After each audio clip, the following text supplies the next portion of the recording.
Woodbine Beach, nothing like the waterfront. One of my all-time favorite places in Toronto. Yes, it is. And as I am trying to make myself comfortable on this beach chair somehow, this is Andreas and welcome to The Real Soul. Today it's gonna be a challenging one.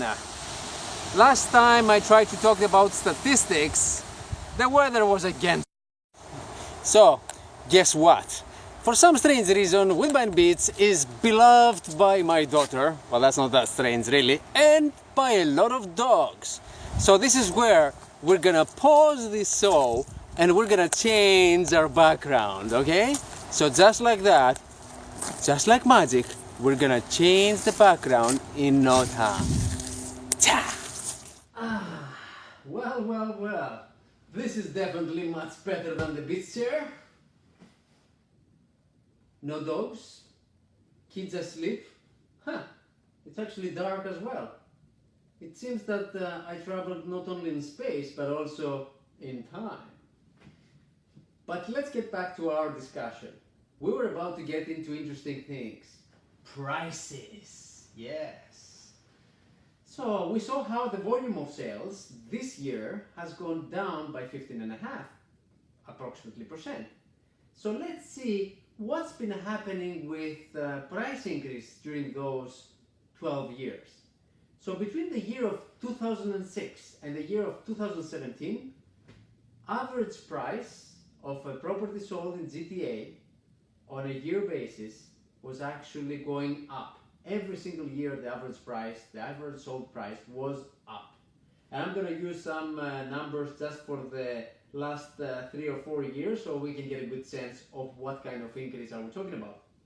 So, for the year of 2015, the average sold price was at $622,121. Those were the days. Then, year 2016, the average price went from $622 to $729, right? Year 2017, last year, it actually reached at $822,572. Where is the average price for the stats that I have available so far, which is for the first 10 months of 2018? Well, for those 10 months, I can tell you that the average sold price in the GTA is at $789,181. So the actual decrease of the average sold price this year compared to last year is 4%. That's it. So I know what you're going to be asking me now. Andreas, when are the prices going to go actual down? Like 4%? That's all? The volume of sales went down by over 15% and the average price just went down by 4%? Well, I hate to break it to you, but the prices actually went down last year and you missed it. I'm serious. And I want to get very specific. This is where we're going to move away from the big picture. This is where things are getting sort of hot. Not referring to me taking off my clothes, by the way. Like, I'm going to look at closely now the past 22 months. Before we get into the conversation how the prices actually went down last year and some people missed it. A recap of the past 22 months. A lot of federal and provincial actions were taken in order to, and I quote, cool off the market, including among other things the fact that there was a 15% foreign buyers tax imposed in Ontario, things like bank stress tests as well that made it more difficult for people to get the mortgages, or they could qualify for less than they did before. Need I remind you that people that were actually getting up to December of 2017 $1 million as a mortgage approved, nice, went in January and you could only get 800,000. That was a significant difference. So what happened with prices then last year? Why did I say that they actually went down?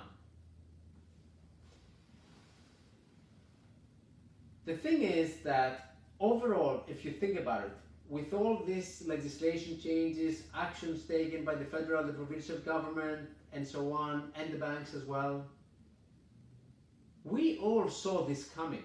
So this is why 2016 and 2017 had significant numbers of sales. We could also say that they were artificially created sales volume and prices because we were forcing people's hands on buying due to the changes that were coming down the road around the corner. So let's look and see where the prices started going down. Remember how I said that the average price was going up every single year from 2006 until 2017?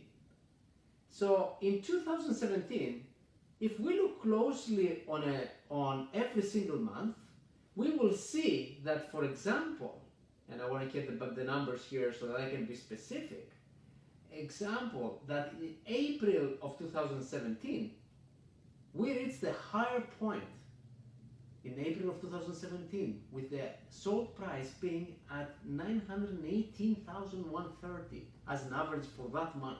Imagine that the before, the same month, the average price was just 729, and now we went over 918. But guess what happened? After April of 2017, in May, that 918,000 of the average sold price in the GTA fell down to 862,000. In July, down to 745,000, 18, 8 and 16.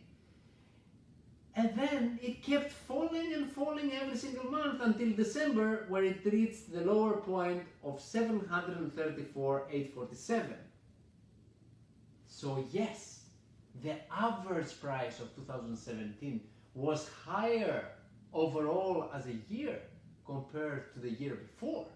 But when you look closely at the months, you can see that from May in 2017 until December of 2017, prices were going down. However, despite the fact that they were going down, that they were decreasing, there were so many sales and so many high prices at the beginning of the year that overall maintained the number at a higher level.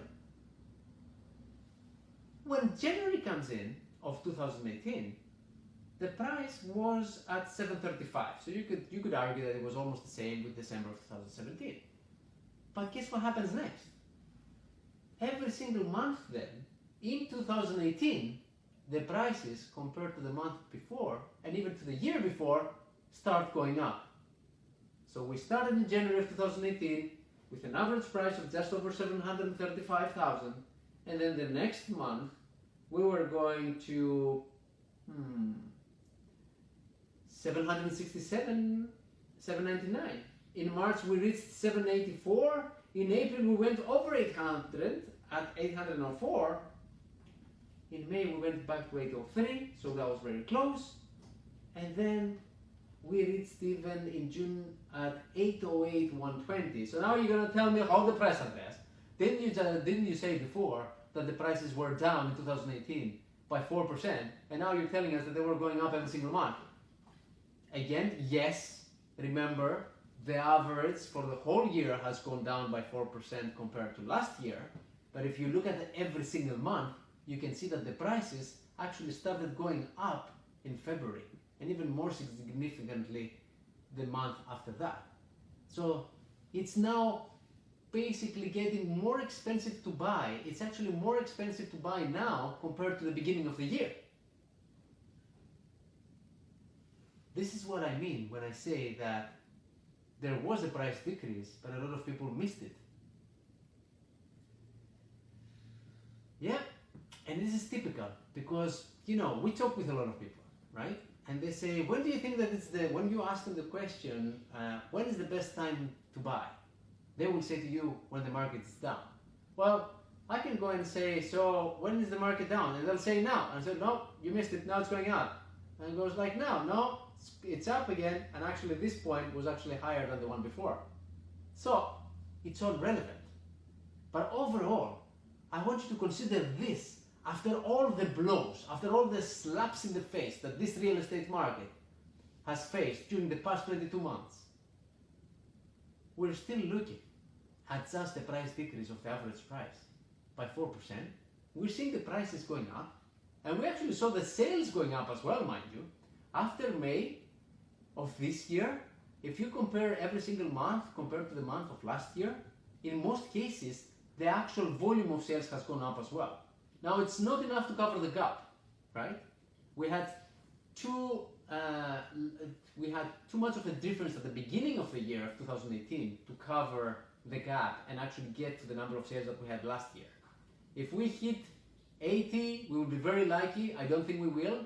This is why I mentioned at the beginning that 2018 may be the new 2008, because the volume of sales was at 74,500 for 2008. But the message here is, and what the numbers show, in my opinion at least, is that this is a very resilient real estate market. It's a reliable real estate market. The longer you wait to buy, the more expensive it gets.